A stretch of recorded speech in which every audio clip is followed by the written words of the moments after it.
Assalamualaikum warahmatullahi wabarakatuh. Perkenalkan, kami dari kelompok 5 mata kuliah Ekonomi Publik yang beranggotakan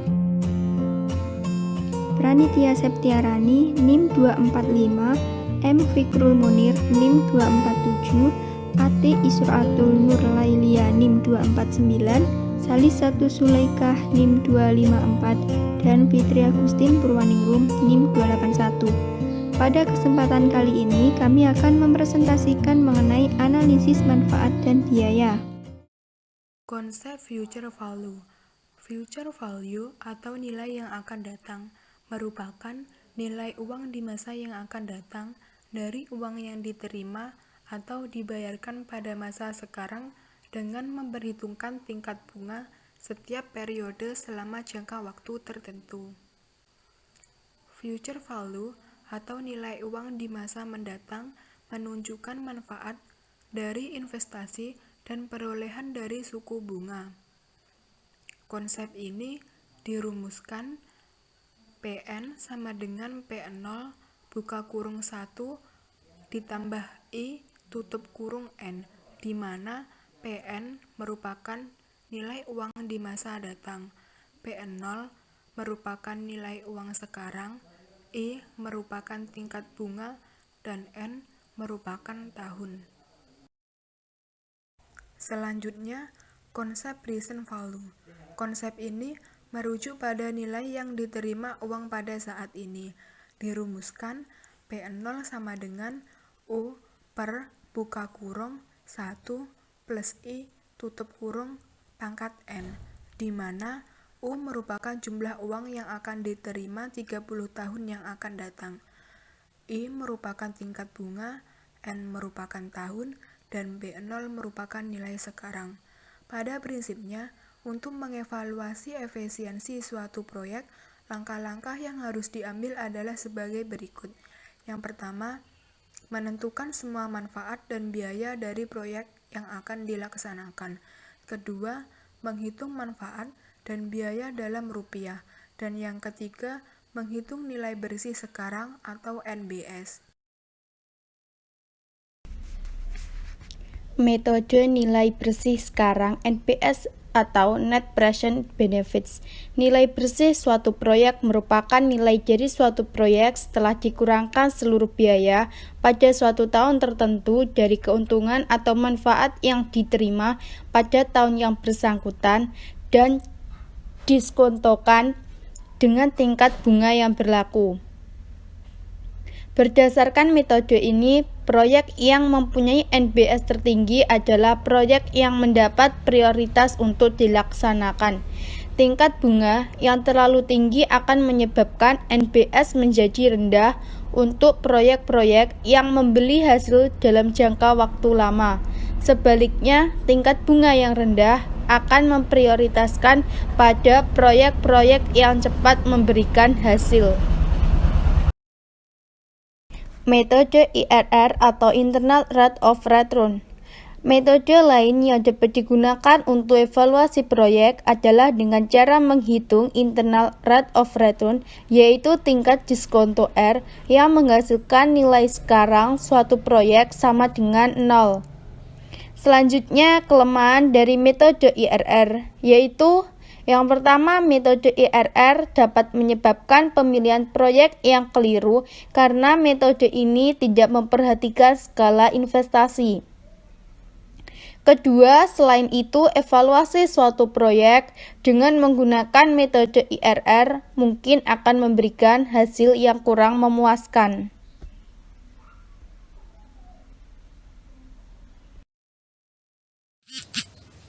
Metode manfaat dan biaya.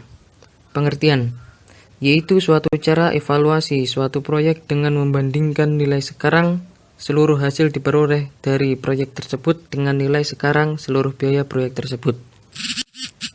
Kelemahannya yaitu dalam hal membandingkan dua buah proyek karena tidak ada pedoman yang jelas mengenai hal-hal yang masuk sebagai perhitungan biaya atau manfaat. Untuk suatu hal, P dapat dimasukkan sebagai biaya, tetapi dapat juga dimasukkan sebagai manfaat, sehingga kemungkinan terjadinya manipulasi evaluasi. Langkah-langkah dalam evaluasi suatu proyek. Hal pertama yang dilakukan dalam melaksanakan evaluasi suatu proyek adalah menentukan semua manfaat dari biaya yang ditimbulkan dari proyek tersebut. Yang kedua yaitu setelah semua manfaat dan biaya dapat diidentifikasikan, maka langkah selanjutnya adalah menghitung semua manfaat dan biaya dalam nilai rupiah. Masalah yang timbul adalah apabila hasil dari proyek tersebut tidak dijual. Materi selanjutnya yaitu perbedaan analisis manfaat dan biaya proyek pemerintah. Pada analisis perhitungan manfaat dan biaya, pada proyek swasta, manfaat umumnya diukur dengan cara mengalihkan jumlah barang yang dihasilkan dengan perkiraan harga barang. Biaya yang diperhitungkan adalah semua biaya yang langsung digunakan dalam proyek tersebut berdasarkan harga pembeliannya. Hal ini berbeda dengan proyek-proyek pemerintah. Sebab pada umumnya manfaat penggunaan sumber-sumber ekonomi diukur dengan harga pasar. Oleh karena itu, harga pada pasar persaingan sempurna mencerminkan nilai sesungguhnya dari sumber-sumber ekonomi yang digunakan. Faktor yang menyebabkan tidak terdapatnya harga-harga sebagaimana yang terjadi pada pasar persaingan sempurna. Unsur-unsurnya ada 4. Yang pertama yaitu keadaan monopoli. Apabila suatu unit pemerintah menggunakan faktor-faktor produksi yang dibeli pada pasar persaingan tidak sempurna, maka harga-harga faktor tersebut menjadi lebih tinggi dari biaya marginalnya. Apakah harga input yang dihitung dalam evaluasi suatu proyek pemerintah adalah harga monopoli atau pasar persaingan tidak sempurna lainnya, ataukah biaya produksi marginal? Yang kedua yaitu adanya pajak. Apabila suatu barang dikarenakan pajak, maka harga yang dibayarkan oleh pembeli lebih tinggi daripada harga yang diterima penjual, karena sebagian harga dibayarkan kepada pemerintah. Yang ketiga yaitu pengangguran. Pada umumnya, asumsi bahwa semua faktor produksi telah digunakan sepenuhnya. Suatu proyek mungkin menggunakan tenaga kerja yang sedang menganggur dengan tak dikehendaki, karena penggunaan tenaga kerja yang sedang menganggur ini tidak menyebabkan berkurangnya produksi barang dan jasa lain dalam perekonomian. Maka upah yang mereka terima tidak mencerminkan biaya oportunitas penggunaan tenaga kerja yang nilainya lebih rendah daripada upah yang diterima apabila terdapat pengangguran tak dikehendaki. Unsur yang keempat yaitu surplus konsumen. Pada proyek-proyek yang skalanya kecil, pembangunan tidak akan mempengaruhi harga barang atau output yang dihasilkan proyek tersebut. Sedangkan pada proyek yang skalanya besar, evaluasi manfaat proyek tersebut harus dilakukan dengan mengukur surplus konsumen. Materi selanjutnya adalah penentuan tingkat bunga. Penentuan tingkat bunga ini merupakan suatu hal yang sangat penting karena dilaksanakannya suatu proyek itu sangat tergantung dari tingkat bunga mana yang akan kita pilih. Dalam kenyataannya, di masyarakat itu terdapat berbagai tingkat bunga. Yang pertama yaitu tingkat bunga tabanas, yang kedua tingkat bunga deposito atau yang bermacam-macam tingkatnya tergantung jenis dan jangka waktunya. Yang ketiga yaitu tingkat bunga pinjaman bank, dan yang keempat adalah tingkat bunga tidak resmi yang besarnya berbeda-beda. Pada sektor swasta, tingkat diskonto yang dipakai pada umumnya itu sama dengan tingkat bunga yang berlaku karena tingkat bunga mencerminkan oportunitas penggunaan dana.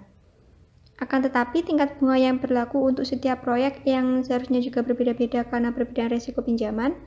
Jadi, tinggi rendahnya tingkat bunga itu disebabkan karena perbedaan resiko yang diperkirakan oleh pemberi pinjaman. Selain itu, tingkat diskonto dalam evaluasi proyek harus mencerminkan kesediaan masyarakat untuk menangguhkan konsumsi sekarang dengan menabung untuk mendapatkan hasil yang lebih tinggi di kemudian hari. Apabila pemerintah memerlukan dana yang diambil dari tabungan masyarakat, maka tingkat bunga pada tabungan masyarakat harus sama dengan tingkat diskonto untuk tujuan evaluasi proyek-proyek pemerintah. Karena sulitnya menentukan tingkat diskonto yang tepat, sedangkan penentuan tingkat diskonto adalah hal yang sangat penting dalam evaluasi suatu proyek, Para ahli ekonomi menggunakan tingkat diskonto sosial yang mereka perkirakan dengan mempertimbangkan resiko pajak dan tingkat inflasi. Arrow berpendapat bahwa pemerintah melaksanakan berbagai proyek, maka secara keseluruhan proyek-proyek pemerintah itu tidak mempunyai resiko. Ini disebabkan karena kegagalan dalam proyek yang satu akan diimbangi oleh keberhasilan dalam proyek lain. Sehingga Arrow berpendapat bahwa faktor resiko yang harus dimasukkan dalam perhitungan tingkat diskonto pada evaluasi proyek-proyek sektor swasta tidak perlu diperhitungkan dalam proyek-proyek pemerintah. Faktor lain yang perlu diperhatikan dalam suatu evaluasi proyek adalah tingkat inflasi.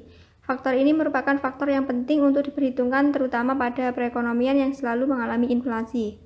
Tingkat diskonto yang diumumkan atau yang dikarenakan pada badan-badan perbankan adalah tingkat diskonto nominal.